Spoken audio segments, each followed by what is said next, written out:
Hello, everyone. I'm John Kernan. Coming up on RPM tonight, the NASCAR Winston Cup stars prepare to do battle in the Winston All-Star race. Jeremy McGrath tries to catch Jeff Emig as the Supercross season comes to a close, and a new crew chief for the Snake and Ron Capps. But first, a big announcement by the Indy Racing League as it looks ahead to the future of the league and the Indianapolis 500. In conjunction with the owners and Tony George and the Indianapolis Speedway, we're announcing that we will discontinue the current qualification program for 1998. Now that the league is up and going and the new equipment's been delivered and is starting to prove reliable, I think that situation has changed, and that's the announcement today. As expected, the IRL has abolished the so-called 25-8 rule for the 1998 Indy 500. The rule had guaranteed spots for the top 25 IRL drivers in the season point standings. While the move would, in theory, allow kart participation, the IRL welcomed the challenge. I think everybody felt that the 25-8 rule has to go. I certainly don't want to do anything, participate in anything that doesn't have open competition. And gosh, I hope this brings Penske and Patrick and Haas and everybody back. We'd enjoy racing them. The people from the other sanctioning bodies seem to always have to have special rules and regulations to help them along. I mean, that's why they created a franchise system to start with. But if it takes that for them to be able to come over here and run, that's fine. I mean, if we have to, I guess we can help them set up their cars. Kart always kept making such a big issue out. Now I just wonder what they're going to have to cry about now, because they come up with so much bogey stuff, it's unbelievable. But now they can come back here and try to make the race, you know. While the move may have been interpreted as a peace offering, most kart owners see the chassis and engine requirements as too restrictive and expensive for them to run at Indy. I think that the rules are still too constrictive, even though some of the things have changed. I don't see it as an olive branch at this point. There's a lot of other things you could do if you're really looking to put out an olive branch and try and solve anything. We haven't seen those signs yet, so I just think this particular change isn't really going to change much from the kart perspective. Frankly, I don't really think they want many kart teams back. If they wanted us back, they wouldn't have taken our suites away and our race tickets. Gyro also announced the requirements for new chassis and engines. New manufacturers are welcome here as long as they can supply part of the field. The earliest that can happen is 1999. John? Kart President Andrew Craig sees the announcement as a positive mood toward bringing the big-name drivers of his series back to the Brickyard. But while the door may be open, if only slightly, the kart teams aren't ready to rush back in. When you look at the announcements we made today, really not very much has changed. The 25-8 rule has been dropped, but to all intents and purposes, it hasn't really had any significant effect upon our teams.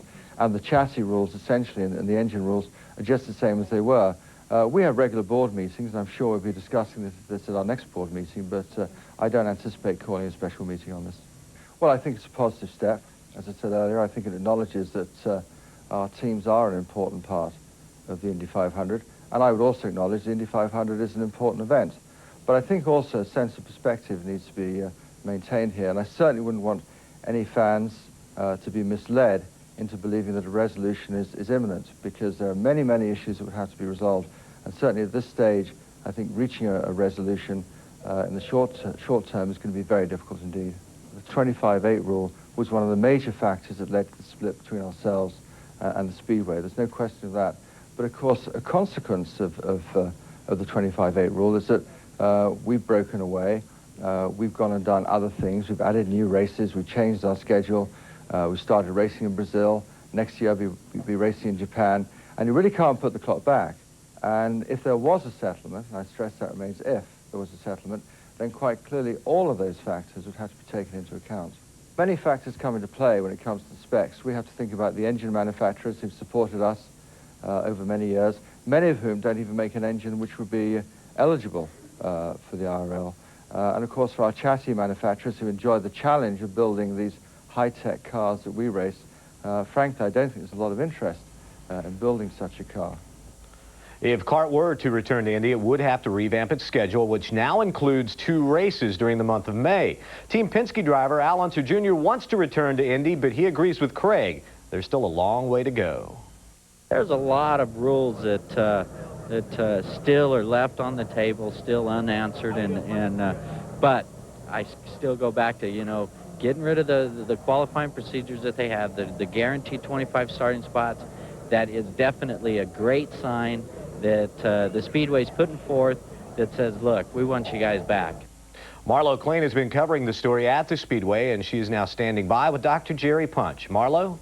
Well, I'm just going to get right to it. I'll ask Jerry. Jerry, what do you make of today's announcement? Well, I think it's a partial olive branch anyway. It's a small olive branch, but it's there. I think what it does, it opens up the race to other drivers if they want to come. It still doesn't address the issues of equipment. I think the equipment, the engine combinations, the chassis combinations will be the same. And I was in the press room when the reply came back from Andrew Craig from CART, and they said, well, it's a step in the right direction of trying to resolve some of the differences between the Indianapolis Motor Speedway and the Indy Racing League and CART, meaning that there will probably not be a race scheduled on the same day. The drivers like Al Jr. or someone who wanted to come run here, Michael Andretti, could come run, but they'd have to be able to get the equipment like what Felix Sabates did, is basically build a car and get an engine within the IRL guidelines and come here and race. And it'd be very expensive. All the CART owners we talked to said it's going to be very expensive. But, you know, all month we've seen the crowds who've been down here. How important is it to open wheel racing for these two to get back together? I would love to see it. I mean, I think when stock split, it's great. When racing series split, it's not very good. And that's one of the strengths that we've seen in stock car racing with NASCAR, is a unified body that Bill France has developed over the years, his father, Big Bill, over the years. And I would love to see these guys come back together. And I think if you talk to the competitors, aside from the political issues, if you talk to the people in racing, they would love to be here. I'd love to see Michael Andretti and Bobby Rahal and Little Al and all the guys back at Indianapolis Motor Speedway. And I think that a lot of the elements here would like to see these guys come back together. And maybe this is the first step. I certainly hope so.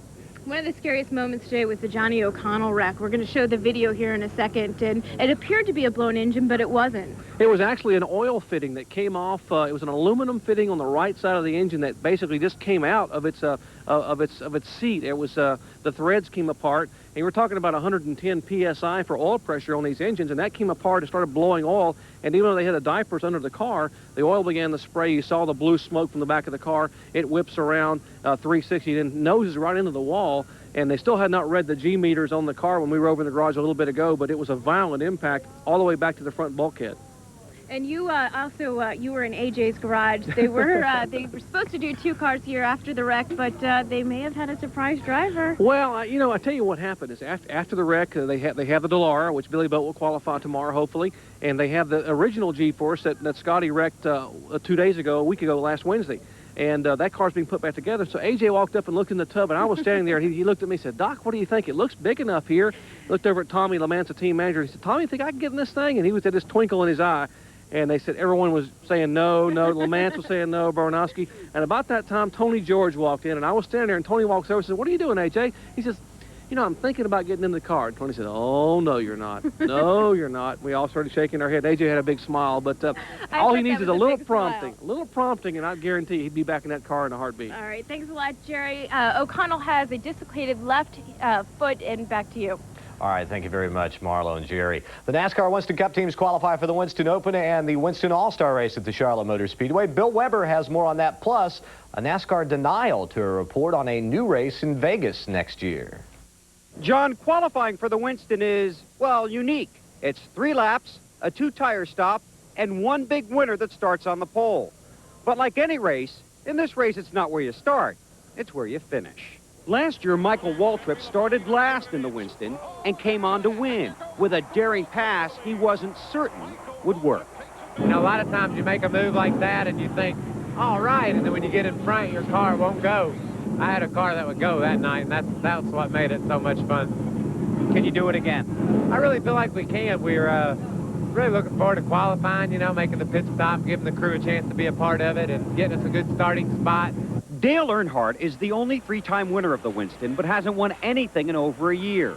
He comes in off a 2nd-place finish at Talladega, was all smiles at a late-night IROC practice on Thursday, and says he is ready to win this weekend. Well, it would sort of get things, you know, the kinks out of our operation, so to speak. But I don't know. We got a good race car for here, and we feel pretty good about it. So we'll see. You have an orange race car here, and an orange car won last year, Dale. It's true. Michael did win. He got by me and Terry, matter of fact. Terry Labonte is the reigning Winston Cup champion and the 1988 winner of the Winston. His consistent style has him leading the 1997 points. But in this one, the only thing that counts is the win. Everybody wants to win the win. Every race you go to, everybody wants to win it. And this is a little bit different race. You approach it a little bit differently.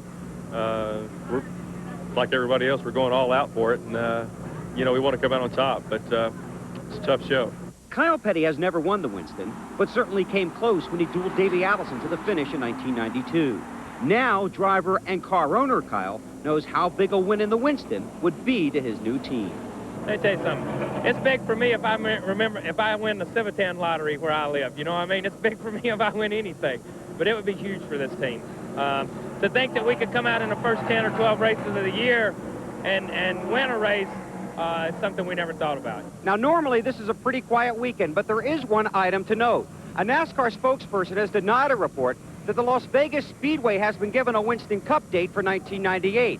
However, there is considerable speculation that this series will race in Las Vegas next year, possibly as early as March. That could be the first move in changes to the schedule that send us to more comfortable, warmer weather venues early in the season. John? Coming up on RPM tonight, Jeremy McGrath heads into the final Supercross event of the season in an unfamiliar spot. And a new crew chief for the Snake and his funny car driver, Ron Capps.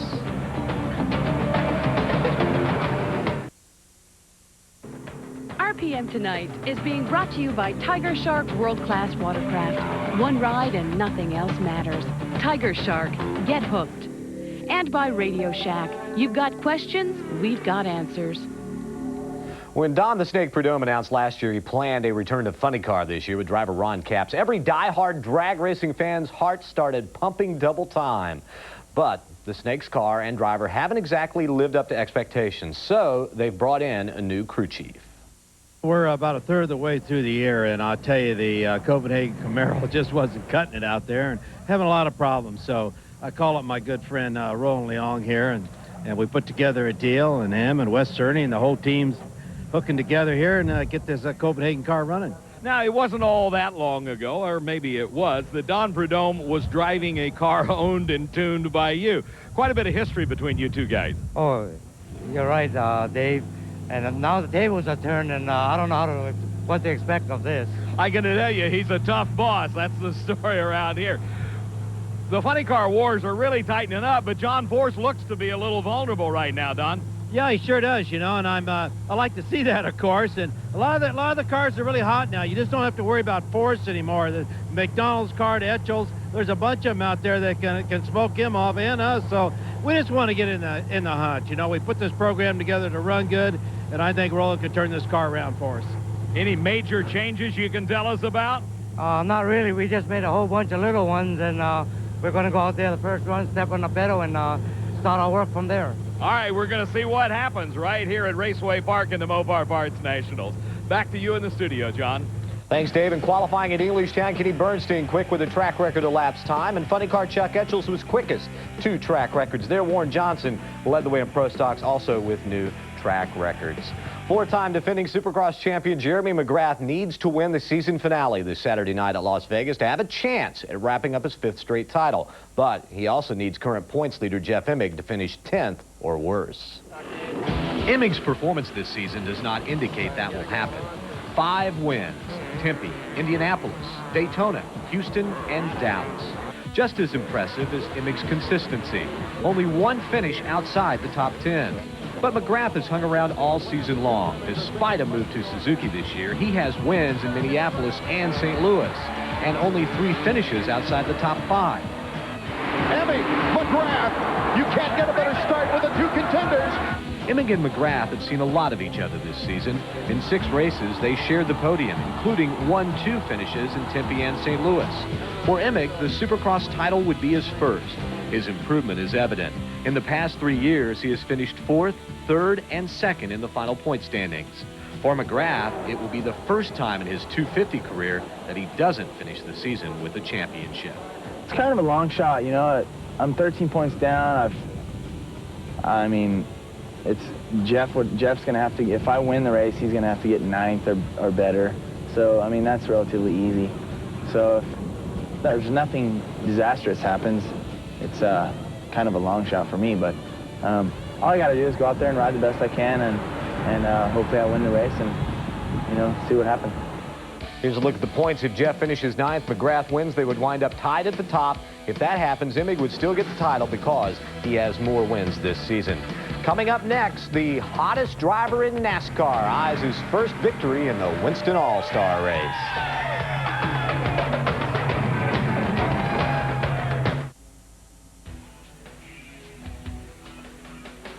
Chad Little starts Saturday night's Winston Open from the pole position, 181.220 miles an hour.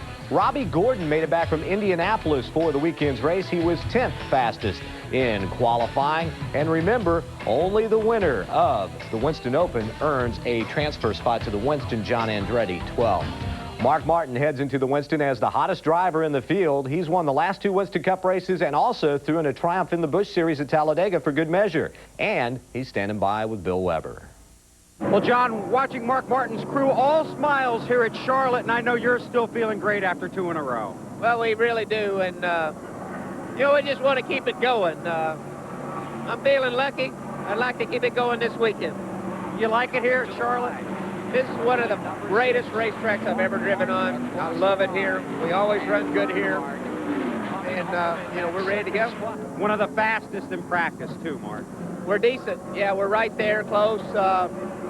Still sorting some things out, working on some things, and hopefully we'll have the right package come Saturday night. Now, we were just talking a few minutes ago. You guys were good going through that long winless streak. You just didn't feel you got any luck. Well, we didn't have a ton of bad luck, but we didn't have any real great fortune either. You know, we ran good enough to win from time to time. But, you know, everything has to line up just right for you to win these things, and it's just been working out lately. And that car you took to victory lane in Talladega was a Roush-built chassis, and I know that means a lot to you because you like winning for these guys. Well, I do, and we've been good enough with those cars before to win, and, you know, it finally worked out. Hopefully we'll get some more of them yet. Tell the fans how this qualifying procedure is going to go here, because this is pretty bizarre. It's pretty bizarre. Everybody kind of... I mean, you do your best, you try your hardest, but, you know, you kind of discount it, too. I mean, it's what it is. And somebody gets the pole and gets all the money, and everybody else just gets a starting spot.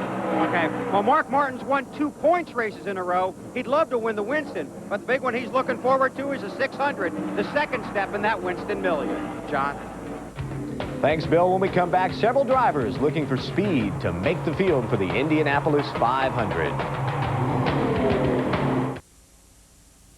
We welcome you back to RPM tonight with a look at the guys who have not qualified their top speeds from Friday. Greg Ray leading the way at over 215 miles an hour. 23 drivers have qualified for the 81st running of the Indianapolis 500. Remember, there are 33 starting positions. Time now to head back out to the Speedway in Marlow Plain, who's alongside Tom Sneva and Scott Goodyear. Well, I'm going to ask Tom first. This has been a terrible month for A.J. Foyt here. How does the team cope with this after losing 2 drivers to injury? Well, they're going to be worn out for sure by the end of the month. No question there.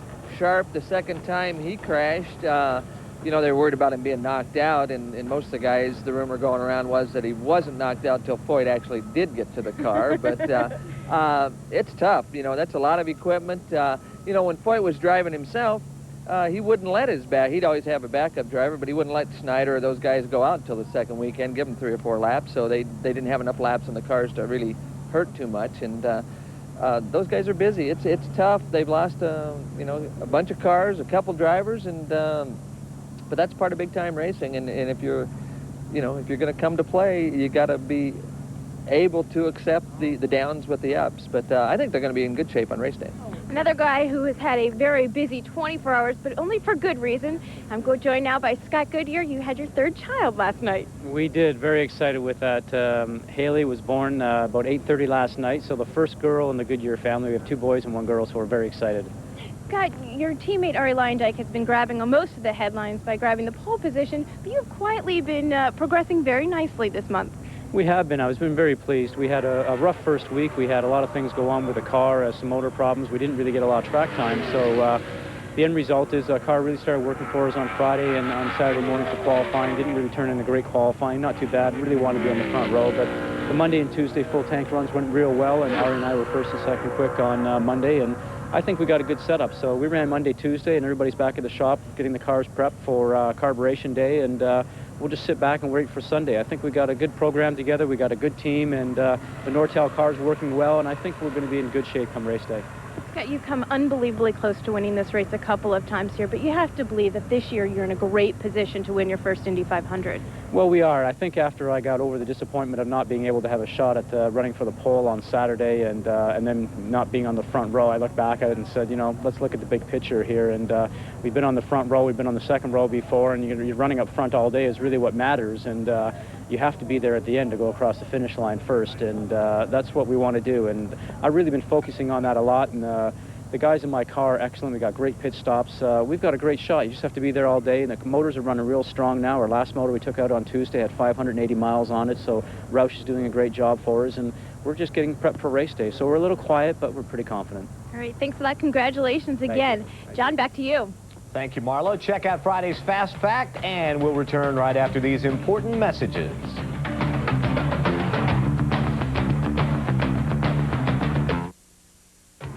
RPM Tonight is being brought to you by Viper. No one dares come close. And by Pep Boys. 26,000 items at the guaranteed low price. Everything but gas.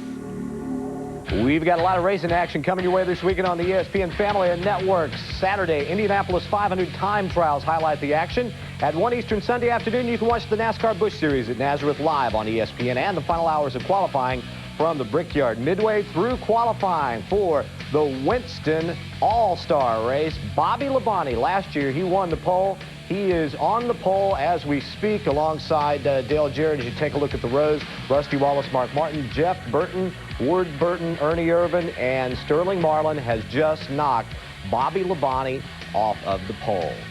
Benny Parsons will be here Monday night. We will see you then at 7 o'clock Eastern. Good night, everybody.